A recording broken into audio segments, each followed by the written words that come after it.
Dear students, welcome to my YouTube channel. This is my first video on YouTube. We will together prepare for the board exams coming soon. I have tried to include the content for both English and Hindi medium students. We will begin with the very first unit of our macroeconomics. So let's proceed for the same. Students, this unit consists of 10 marks and very important from exam point of view. All these topics we need to cover under this unit. In this particular video, we will gonna study what is macroeconomics, समष्टि अर्थशास्त्र क्या है, and basic concepts in macroeconomics, that is consumption goods, capital goods, final goods and intermediate goods. अंतिम वस्तुएं, मध्यवर्ती वस्तुएं क्या होती हैं, पूंजीगत वस्तुएं क्या होती हैं और एक उपभोक्ता की वस्तुएं कौन कौन सी होती हैं. हम ये सब बेसिक कंसेप्ट्स इस यूनिट में पढ़ेंगे.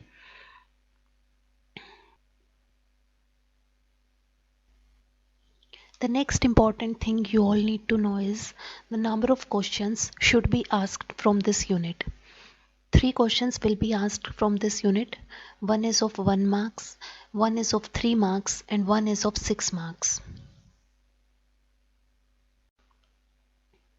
Students, our first topic is what is macroeconomics. समष्टि अर्थशास्त्र क्या है. एग्ज़ाम में ज़्यादा से ज़्यादा बच्चों यहाँ से 1 मार्क्स का क्वेश्चन आपका बन सकता है, या तो कोई MCQ एग्जाम्पल की फॉर्म में, या कोई फिल इन द ब्लैंक्स या ट्रू फॉल्स बना करके वो आपसे पूछ लें, या सीधी सीधी 1 नंबर में आपसे डेफिनेशन पूछ लें. इससे ज़्यादा यहाँ से आपसे कुछ नहीं पूछा जाएगा इस पर्टिकुलर टॉपिक से. तो आइए देखते हैं कि मैक्रो इकोनॉमिक्स क्या होती है, इसकी डेफिनेशन है क्या. Macroeconomics is defined as that branch of economics which studies economic issues or economic problems at the level of an economy as a whole.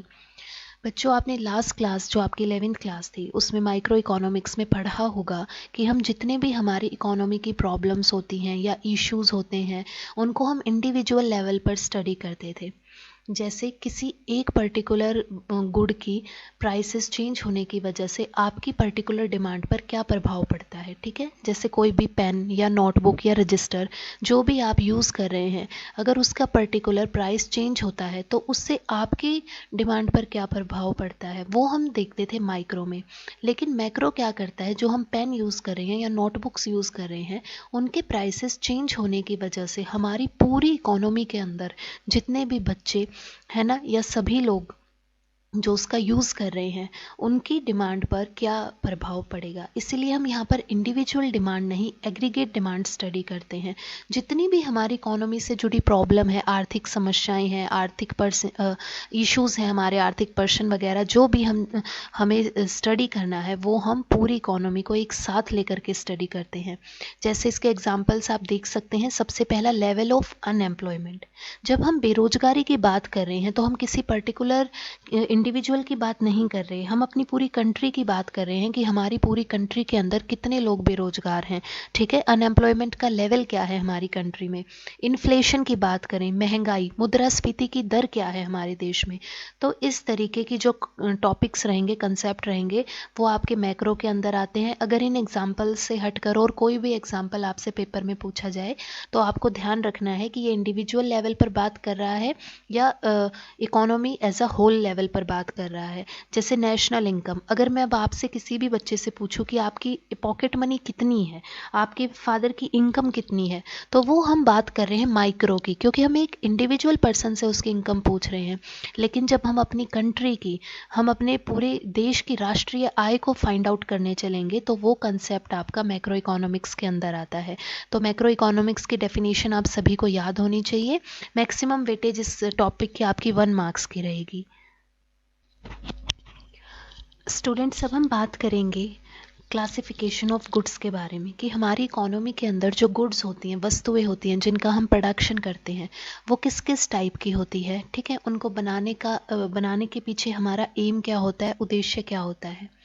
तो सबसे पहले ये जो आप यहाँ पर देख सकते हैं फ्लो चार्ट, इसके अंदर क्लासिफिकेशन ऑफ गुड्स हमने बनाए हैं कि हमारे जो गुड्स होते हैं उनको हम मेजर 2 टाइप्स में उनको डिवाइड करते हैं. वस्तुओं का वर्गीकरण, जो पहला पोर्शन है जिसमें हम गुड्स को डिवाइड करते हैं उसमें आप फाइनल गुड्स, अंतिम वस्तुएं और मध्यवर्ती वस्तुएं देख सकते हैं.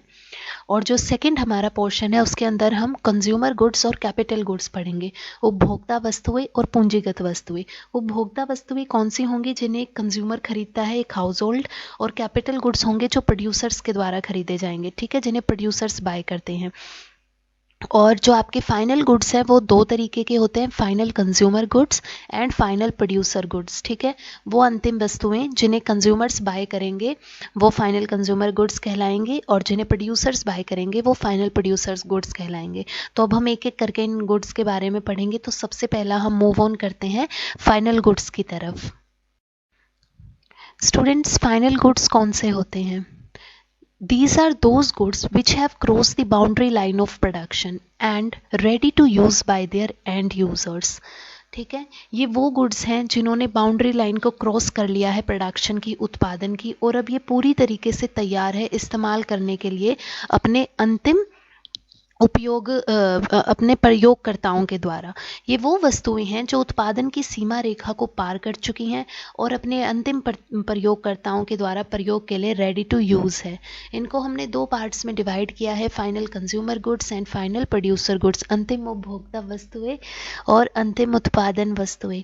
फाइनल कंज्यूमर गुड्स वो होंगे जिनके एंड यूज़र्स कंज्यूमर्स होंगे, और फाइनल प्रोड्यूसर गुड्स वो होंगे जिनके एंड यूज़र्स आपके प्रोड्यूसर्स होंगे। अब अंतिम वस्तुओं के बारे में हम बात करें तो बच्चों, जो फाइनल गुड्स हैं ये वो होते हैं जो डायरेक्टली अब हमारी नीड्स को सेटिस्फाई करेंगे, चाहे वो प्रोड्यूसर हो या कंज्यूमर हो। ये चीज़ पूरी बन करके तैयार है, इसमें और मॉडिफिकेशन की हमें ज़रूरत नहीं होती। जैसे अब आप लोगों के हाथ में पेन होगा जिससे आप लिख रहे होंगे, या नोटबुक्स होंगी, तो ये आपके लिए फाइनल गुड्स हैं, ठीक है। और जब एक प्रोड्यूसर ने इस पेन को या नोटबुक्स को बनाने के लिए किसी भी मशीनरी का इस्तेमाल किया होगा तो वो उसके लिए फाइनल प्रोड्यूसर गुड कहलाएगी। स्टूडेंट्स, फाइनल कंज्यूमर गुड्स का एग्जाम्पल आपके सामने है। देखो, घर में यूज़ होने वाली अपनी सारी चीज़ें, ठीक है, ऑयल हो, सोप हो, चॉकलेट्स हैं, बिस्किट्स हैं, ठीक है, केचप है, कोल्ड ड्रिंक्स हैं, सॉफ्ट ड्रिंक्स हैं, डिटर्जेंट है, ठीक है, टूथपेस्ट है, कितने भी आई टेबल्स हो गई, वो फाइनल गुड्स कहलाते हैं जो डायरेक्टली हमारी नीड्स को सेटिस्फाई करने के लिए तैयार हैं, और हम इनको कंज्यूम करके अपनी नीड्स को सेटिस्फाई कर सकते हैं, और ये पूरी तरीके से प्रोड्यूस्ड हैं, ठीक है। ये जो बाउंड्री लाइन होती है प्रोडक्शन की उससे बाहर निकल चुके हैं और रेडी टू यूज़ हैं। ये आपके फाइनल कंज्यूमर गुड्स हैं। सेकेंड स्टूडेंट्स, अगर हम फाइनल प्रोड्यूसर गुड्स की बात करते हैं तो उसका एग्जाम्पल देखो, tractor used by a farmer. अब जो फार्मर है वो ट्रैक्टर का इस्तेमाल कर रहा है, ट्रैक्टर भी एक फाइनल गुड है ना, चाहे वो मशीनरी है वो कैपिटल गुड भी कहलाएगा, वो हम आगे पढ़ेंगे अभी। लेकिन यहाँ पर आप इसे एक अंतिम वस्तु के रूप में ही देखो। जो ये आपका ट्रैक्टर है, इसे एक किसान जो है वो खेती में इस्तेमाल कर रहा है। ट्रैक्टर एक मशीनरी है और वो प्रोडक्शन लाइन से बाहर हो चुका। क्या ट्रैक्टर को ला करके हम इसके अंदर और कुछ चेंजेस करेंगे? क्या हम कार परचेज करते हैं या हम उसमें कोई ऐसा चेंजेस कर पाएंगे? भाई इंजन वगैरह सब कुछ तो जो मैन्युफैक्चरर है वो आपको रेडी करके देगा, ठीक है। ये आपको रेडी टू यूज़ होती है और आप डायरेक्टली अपनी सेटिस्फाई करते हैं नीड्स। जब हम किसी फाइनल गुड का इस्तेमाल करते हैं दूसरी चीज़ों को बनाने के लिए, ठीक है, जैसे यहाँ पे ट्रैक्टर का इस्तेमाल किया जा रहा है फसल उगाने के लिए, क्रॉप प्रोडक्शन के लिए, तो वो एक फाइनल प्रोड्यूसर गुड कहला रहा है, क्योंकि एक उत्पादक कर्ता अब उसका इस्तेमाल कर रहा है, कोई कंज्यूमर नहीं, ठीक है। ये अंतर होता है आपका फाइनल प्रोड्यूसर गुड में और फाइनल कंज्यूमर गुड में। फाइनल कंज्यूमर गुड्स को कंज्यूम किया जाता है हम अपनी खुद की नीड्स को सेटिस्फाई करने के लिए, और फाइनल प्रोड्यूसर गुड्स वो होते हैं जिसे एक प्रोड्यूसर, एक उत्पादक कर्ता परचेज करता है ताकि वो फर्दर प्रोडक्शन कर सके गुड्स और सर्विसेज का। जैसे आप लोगों ने अभी अंतिम वस्तुओं के बारे में जाना, फाइनल गुड्स कौन से होते हैं जो डायरेक्टली अपने अंतिम प्रयोगकर्ताओं के द्वारा इस्तेमाल करने के लिए तैयार हैं, ठीक है। जितनी भी चीज़ें आप अपने आसपास अभी अपने घर में बैठकर देख रहे होंगे वो सारी चीज़ आपके लिए फाइनल कंज्यूमर गुड्स हैं, ठीक है। अच्छा, एक एग्जांपल मैं आपको देती हूँ। घर में आप लोगों की मम्मी सीविंग मशीन का यूज़ करती होंगी, जो सिलाई मशीन होती है, ठीक है। अगर उसे कोई टेलर यूज़ कर रहा है तो वो उसके लिए फाइनल प्रोड्यूसर गुड कहलाता है। लेकिन अगर घर में आपकी मोम उसे यूज़ करती हैं अपने सेल्फ कंजम्पशन के लिए, ठीक है, अपने घर की रिक्वायरमेंट्स के लिए, तो वो कहलाएगा वहाँ पर फाइनल कंज्यूमर गुड, अंतिम उपभोक्ता वस्तु। और वो अंतिम उत्पादक वस्तु कब बनेगी, फाइनल प्रोड्यूसर गुड कब बनेगी, जब कोई बुटीक में उसका इस्तेमाल किया जा रहा हो मशीन का, या कोई टेलर उसका इस्तेमाल कर रहा हो। ये अंतर होता है। ठीक है बच्चों। अब नेक्स्ट जो है हम इंटरमीडिएट गुड्स के बारे में पढ़ेंगे, मध्यवर्ती वस्तुओं के बारे में। मध्यवर्ती वस्तु वो होती हैं जिन्होंने बाउंड्री लाइन को क्रॉस नहीं किया है, जो अभी उस बाउंड्री लाइन के अंदर है। अभी इनके अंदर हमें वैल्यू ऐड करनी है। Value is still need to be added in these goods. These are not ready to be used by their end users. और ये अभी अपने अंतिम प्रयोगकर्ताओं के इस्तेमाल के लिए पूर्ण रूप से तैयार भी नहीं है। इसको देखो हिंदी में पढ़ लेते हैं इसके फीचर्स एक बार। अभी इन वस्तुओं में मूल्य वृद्धि की जानी है, यानी इनमें वैल्यू ऐड होगी। अभी इनकी जो कीमत है वो अभी पूरी तरीके से निर्धारित नहीं हुई है। इन वस्तुओं ने अभी तक उत्पादन की सीमा रेखा को भी पार नहीं किया है। ये अभी अपने अंतिम प्रयोगकर्ताओं के द्वारा उपयोग के लिए तैयार भी नहीं है। जो मेन बात है, जो इंटरमीडिएट गुड्स होते हैं वो रॉ मटेरियल की तरह यूज़ किए जाते हैं, कच्चे माल के रूप में प्रयोग की जाती हैं। यानी दूसरी वस्तुओं को बनाने के लिए जिस भी रॉ मटेरियल की हमें ज़रूरत पड़ती है वो हमें मध्यवर्ती वस्तुओं से मिलता है। उनको हम मध्यवर्ती वस्तुएं कहते हैं। इन्हें पुनः बिक्री के लिए खरीदा जाता है। These goods are purchased for resale. ठीक है। इनको एक प्रोड्यूसर क्यों बाय करता है, ताकि वो इनका इस्तेमाल कर कर, इनके अंदर कुछ चेंजेस कर कर फिर इन्हें फाइनल गुड बना करके मार्केट में बेच सके। इसीलिए यहाँ पर लिखा है कि इनको रीसेल के लिए बाय किया जाता है और ये रॉ मटेरियल का काम करते हैं। ये एग्जाम्पल है आपके सामने मध्यवर्ती वस्तुओं का, इंटरमीडिएट गुड्स का। एक आइसक्रीम की फैक्ट्री है जहाँ पे आइसक्रीम्स बन रही हैं। तो देखो अब इन आइसक्रीम्स को बनाने के लिए मिल्क का, क्रीम का, शुगर का, वनीला पाउडर या जिस भी चीज़ का इस्तेमाल किया गया है वो मध्यवर्ती वस्तु कहलाएंगे। और जब आइसक्रीम बन करके रेडी हो जाएगी तो वो कहलाएगी फाइनल गुड, अंतिम वस्तु। ये अंतर आपको समझना है। मध्यवर्ती वस्तुओं का इस्तेमाल किया जाता है अंतिम वस्तु बनाने के लिए। जब आइसक्रीम बन करके रेडी होगी तो वो बाउंड्री लाइन से बाहर हो गई। और अभी ये जो आपका मिल्क है, शुगर है, या जितनी भी चीज़ें इस्तेमाल हो रही हैं, नट्स हो गए, वो आपके किसके अंदर है, बाउंड्री लाइन के अंदर है। और ये ऐसा क्यों बोला जाता है कि इनके अंदर वैल्यू ऐड करनी है, वो इसलिए क्योंकि देखो मिल्क का प्राइस अलग है, शुगर का प्राइस अलग है, वनीला पाउडर का अलग है, स्ट्रॉबेरी का अलग है, और जितने भी फ्रूट्स एंड नट्स हम यूज़ करेंगे उनका अलग अलग प्राइस है। अब वो तो जो है कॉस्ट बनेगी आइसक्रीम को बनाने की, फिर उसके ऊपर कुछ वैल्यू भी तो ऐड करेगा एक प्रोड्यूसर। इसीलिए बेचने के लिए उसे मार्केट में इसीलिए कहा जाता है कि मध्यवर्ती वस्तुओं में मूल्य की वृद्धि होनी होती है, अभी बाकी है। और फिर ये जो चीज़ बनकर के रेडी होगी इसको मार्केट में रीसेल किया जाएगा। स्टार्टिंग में आपका मिल्क बाय किया एक प्रोड्यूसर ने, शुगर बाय किया, इनको क्यों खरीदा था, ताकि इनके अंदर चेंजेस कर कर इन्हें अंतिम वस्तु बना करके आगे वो दोबारा से बेच सके। तो ये एग्जाम्पल है आपका इंटरमीडिएट गुड का। एक आइसक्रीम फैक्ट्री के अंदर जो आइसक्रीम का प्रोडक्शन हो रहा है, इसके अंदर आइसक्रीम बनाने के लिए जितना भी कच्चा माल यूज़ हुआ, रॉ मटेरियल यूज़ हुआ, वो आपका इंटरमीडिएट गुड्स या मध्यवर्ती वस्तुएं कहलाएंगे। अब जो सेकंड इंपॉर्टेंट चीज़ यहाँ से बच्चों है वो है डिफरेंस। अंतर बताना है आपको अंतिम और मध्यवर्ती वस्तुओं के बीच में। ये क्वेश्चन आपसे पूछा जा सकता है पेपर में। ठीक है। दोनों क्वेश्चंस के बीच में दोनों गुड्स के बीच में आपसे डिफरेंस पूछा जा सकता है। 3 मार्क्स से ज़्यादा का तो ये नहीं बनेगा। ठीक है। मैक्सिमम 3 मार्क्स का ही हो सकता है। ज़्यादा चांसेस भी नहीं होते क्योंकि टॉपिक काफ़ी सिंपल है। नेशनल इनकम में काफ़ी कॉम्प्लेक्स टॉपिक्स होते हैं जिनसे क्वेश्चंस बनते हैं इस यूनिट से, जिसमें आपके न्यूमेरिकल्स वगैरह होंगे, वो हम आगे पढ़ेंगे। लेकिन वो चीज़ सीखने के लिए ये जो बेस है आपका वो बनना ज़रूरी होता है। ठीक है। क्योंकि जीडीपी आप तभी समझ पाओगे जब आप वस्तुओं को समझ पाओगे कि गुड्स क्या होते हैं, किस किस तरीके के गुड्स बनते हैं, वो जीडीपी को कैसे बनाते हैं। ठीक है। इसलिए ये आप लोगों के लिए ज़रूरी है।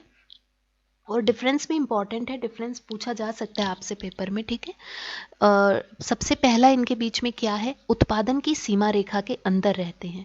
जो आपके फाइनल गुड्स हैं वो तो उत्पादन की सीमा रेखा से बाहर रहेंगे, और जो आपकी मध्यवर्ती वस्तुएं हैं वो आपके सीमा रेखा के अंदर रहेंगे। जो आप अपने लेफ्ट साइड पर अभी देख रहे हैं लाइट ग्रीन बॉक्स में, ये आपके इंटरमीडिएट गुड्स हैं, और जो ग्रे कलर का बॉक्स है उसके अंदर आपके हैं फाइनल गुड्स। सेकेंड पॉइंट देखो, कच्चे माल के रूप में प्रयोग की जाती है। रॉ मटेरियल की तरह हम इंटरमीडिएट गुड्स का इस्तेमाल करते हैं, लेकिन फाइनल गुड्स जो होते हैं वो कच्चा माल नहीं बनेंगे। हाँ, फाइनल गुड्स दूसरे गुड्स को बनाने में इस्तेमाल कर सकते हैं, लेकिन वो कच्चा माल नहीं कहलाएंगे। ठीक है। वो फाइनल प्रोड्यूसर गुड्स जो हमने देखा था ना, या पूंजीगत वस्तुओं के रूप में यूज़ होंगे, ऐसे नहीं। कि किसी चीज़ को बनाने के लिए कच्चे माल के रूप में प्रयोग नहीं किए जाते, ठीक है। जो आपके मध्यवर्ती वस्तु हैं इनको पुनः बिक्री की जाती है इनकी, लेकिन अंतिम वस्तुओं की पुनः बिक्री नहीं की जाती, ठीक है। फिर इन वस्तुओं में मूल्य वृद्धि की जानी है। इंटरमीडिएट गुड्स में वैल्यू ऐड करते हैं हम, लेकिन फाइनल गुड्स के अंदर कोई भी वैल्यू एडिशन नहीं होता। अब देखो, जो इम्पोर्टेंट बात, सबसे ज़्यादा इम्पोर्टेंट आपको यहाँ पर ध्यान देनी है कि जब हम अपने देश की राष्ट्रीय आय को कैलकुलेट करते हैं, नेशनल इनकम को कैलकुलेट करते हैं, तो इन दोनों वस्तुओं में से किसके मूल्य को शामिल किया जाता है, किसकी वैल्यू को ऐड किया जाता है, तो वो होते हैं आपके अंतिम वस्तु, फाइनल गुड्स। फाइनल गुड्स को ऐड किया जाता है जब हम अपने देश की नेशनल इनकम को कैलकुलेट करते हैं या नेशनल प्रोडक्ट को कैलकुलेट करते हैं, वाइल इंटरमीडिएट गुड्स की वैल्यूज़ को कैलकुलेट करते हुए ऐड नहीं किया जाता, ठीक है।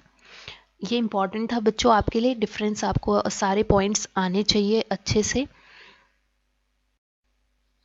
नेक्स्ट जो आपका टॉपिक बनता है यहाँ से बच्चों, वो आपसे पूछा जा सकता है पेपर में, शॉर्ट नोट के अंदर 3 नंबर का क्वेश्चन बन सकता है कि क्या सेम गुड फाइनल या इंटरमीडिएट हो सकता है। द सेम गुड में भी फाइनल और इंटरमीडिएट गुड, क्या एक ही वस्तु अंतिम या मध्यवर्ती वस्तु हो सकती है, तो बिल्कुल सही है, यस हो सकता है ऐसा।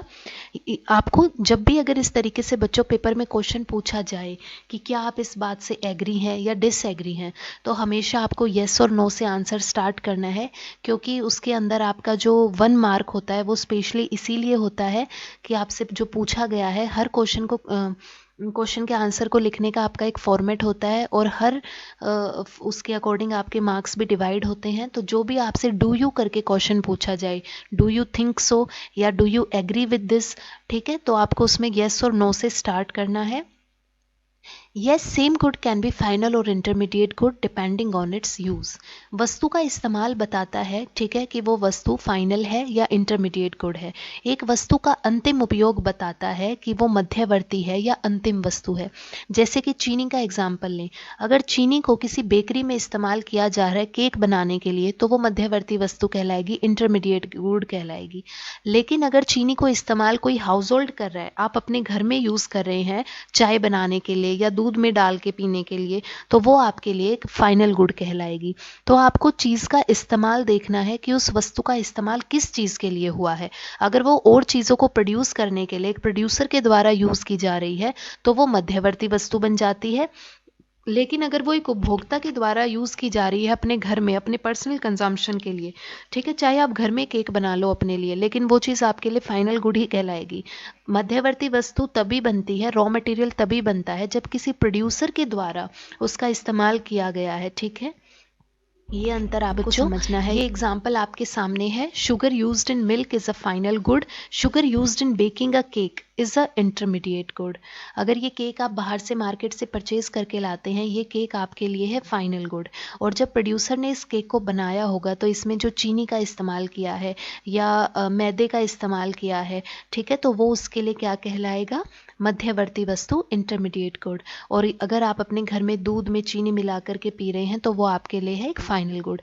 तो आपको इस्तेमाल देखना है, ठीक है।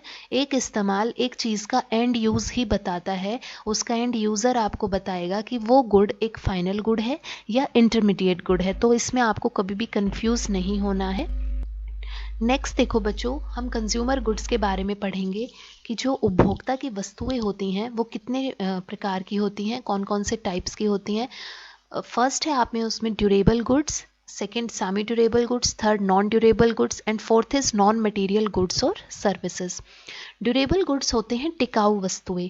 टिकाऊ वस्तुएं यानी कि देखो इसके शब्द में ही आ रहा है ड्यूरेबल, टिकाऊ, जो लंबे समय तक चलेगा। आपने टीवी में एक ऐड देखा होगा, ड्यूरेबल बैटरीज के ऐड आते हैं, तो वो कहते हैं ना ड्यूरेबल बैटरी, लंबे समय तक चलने वाली बैटरी।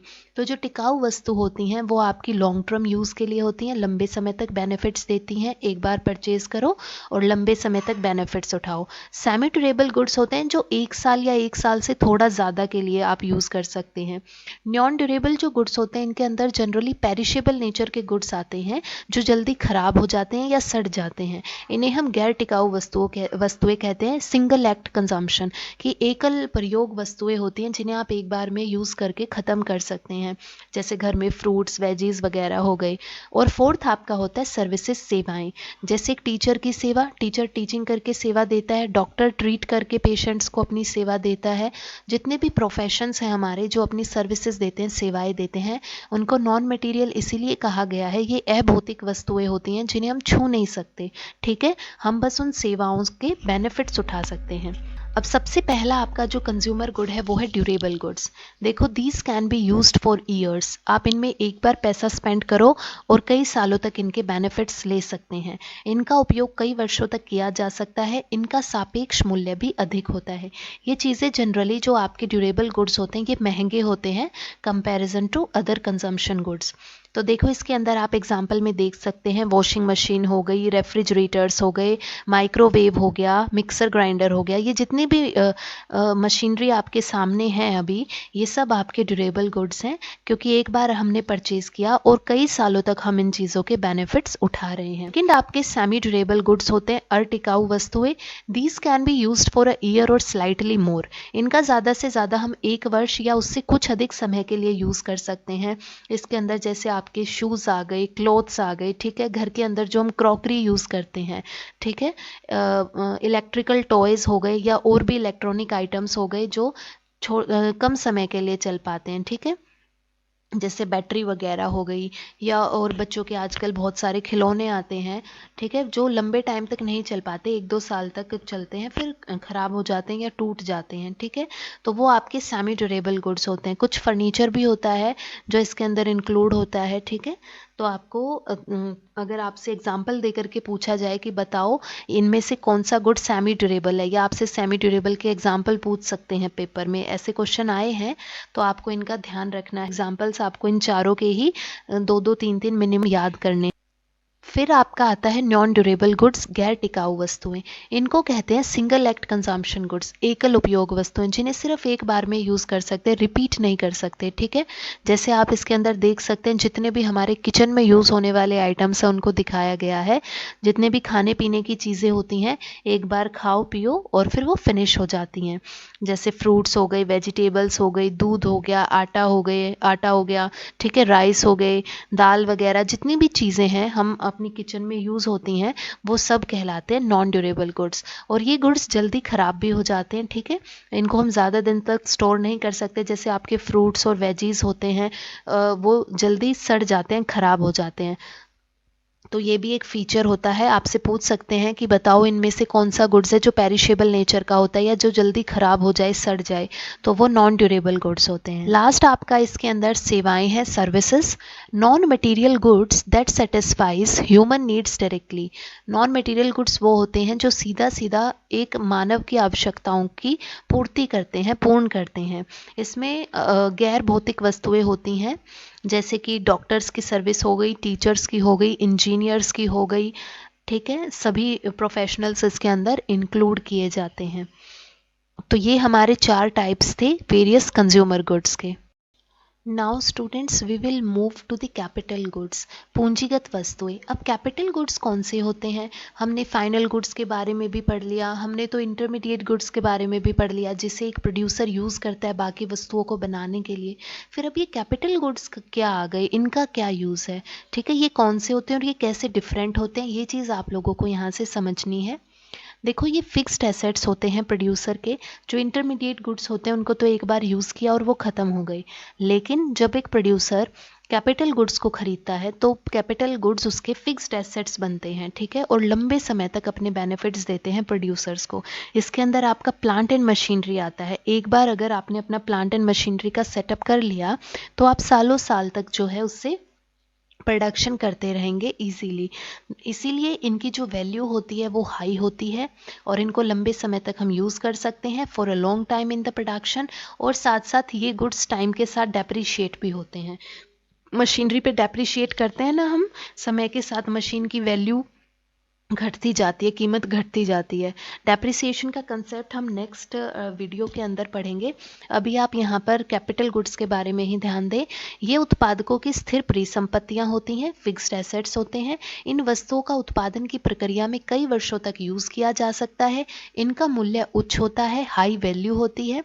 इनका प्रयोग करने से इनका मूल्य ह्रास होता है, यानी जैसे जैसे हम इनको यूज़ करते जाते हैं इनकी जो वैल्यू होती है वो डेप्रिशिएट होती जाती है, घटती जाती है। इसका एग्जाम्पल आप सामने है, प्लांट है। देखो, machines used by a farmer for farming. अब खेती के अंदर देखो ये थ्रेशर मशीन का इस्तेमाल हो रहा है जब फसल को काटा जाता है और वेस्ट प्रोडक्ट से अलग किया जाता है क्रॉप्स को, वो प्रोसेसिंग इस इमेज के अंदर आपको दिखाई गई है। तो यहाँ पर ये जो मशीन है ये एक फार्मर के लिए कैपिटल गुड है, क्योंकि हर साल जब भी उसकी फसल पैदा होगी तो वो इस मशीन का इस्तेमाल कर सकता है। ठीक है, वो कोई कच्चा माल या रॉ मटेरियल नहीं है जो एक बार में ख़त्म हो जाएगा, लंबे समय तक बेनिफिट देगा। और समय के साथ देखो इस मशीन की टूट फूट होगी, इसके अंदर कुछ खराबी आएगी, उसकी रिपेयरिंग वगैरह होगी, तो उसकी वैल्यू जो है वो डेप्रिशिएट होती जाती है। आप लोगों ने सुना है ना, जब भी शोरूम से चीज़ बाहर निकलती है उसी टाइम से उसके प्राइस गिरने स्टार्ट हो जाते हैं। आप अगर बिल्कुल एक न्यू कार परचेज करते हैं शोरूम में जाकर, और जैसे ही आपने शोरूम से कार को लेकर के बाहर निकले और वेरी सेम डे भी आप अगर उसको बेचना चाहोगे तो भी आपको सेम प्राइस नहीं मिलता। हमेशा मशीन की जो कीमत होती है, वैल्यू होती है, वो घटती स्टार्ट हो जाती है, घटने लग जाती है। उसको ही हम डेप्रिसिएशन कहते हैं। फर्दर वीडियो जो अपनी आएगी उसके अंदर हम उसे डीपली पढ़ेंगे। नेक्स्ट इसका एग्जाम्पल देखो, plant and machinery. Plant and machinery का सेटअप है कार मैन्युफैक्चरिंग कंपनी के द्वारा। यहाँ पर ये जो पूरा बड़ा प्लांट सेटअप किया गया है, इसको सेटअप करने में काफ़ी खर्चा आया होगा, कॉस्ट आई होगी, और इसको टाइम टू टाइम रिपेयर भी करना होगा। और ये प्रोड्यूसर्स को कई सालों तक, लंबे समय तक बेनिफिट प्रोवाइड कराएगा चीज़ों को प्रोड्यूस करने में। तो पूंजीगत वस्तु इन्हें क्यों कहा जाता है? क्योंकि इन चीज़ों में हम बहुत बड़ी पूंजी निवेश करते हैं, पैसा इन्वेस्ट करते हैं और अपने फिक्स्ड एसेट्स को क्रिएट करते हैं। That's why they are known as capital goods. Next जो आपका इंपॉर्टेंट यहाँ से इस यूनिट से बनता है टॉपिक, वो आपसे पूछता है क्या सभी कैपिटल गुड्स प्रोड्यूसर गुड्स होते हैं? All capital goods are producer goods. क्या सभी पूंजीगत वस्तुएं उत्पादक वस्तु होती हैं? बिल्कुल, ये बिल्कुल ठीक है। क्यों, ऐसा क्यों होता है? सभी पूंजीगत वस्तुएं उत्पादक वस्तुएं इसीलिए होती है क्योंकि पूंजी सिर्फ एक प्रोड्यूसर ही निवेश करता है। ठीक है, एक हाउस होल्ड, जब अगर हम एक हाउस होल्ड की बात करें कि वो पैसा निवेश कर रहा है, इन्वेस्ट कर रहा है, तो वो भी प्रोड्यूसर कहलाएगा, वो भी हाउस होल्ड से प्रोड्यूसर बन जाएगा। इसीलिए देखो जितने भी कैपिटल गुड्स होते हैं उनको कोई कंज्यूमर, आम कंज्यूमर उपभोक्ता नहीं परचेज करेगा, उनको सिर्फ प्रोड्यूसर ही परचेज करते हैं, इसीलिए उनको प्रोड्यूसर गुड्स कहा जाता है। अब देखो, कोई प्लांट एंड मशीनरी अपने घर में तो सेटअप करेगा नहीं कंज्यूमर, है ना? तो ये चीज़ें ऐसी होती हैं जिसे एक प्रोड्यूसर ही खरीदता है, इसीलिए सारे कैपिटल गुड्स को प्रोड्यूसर गुड्स कहा जाता है।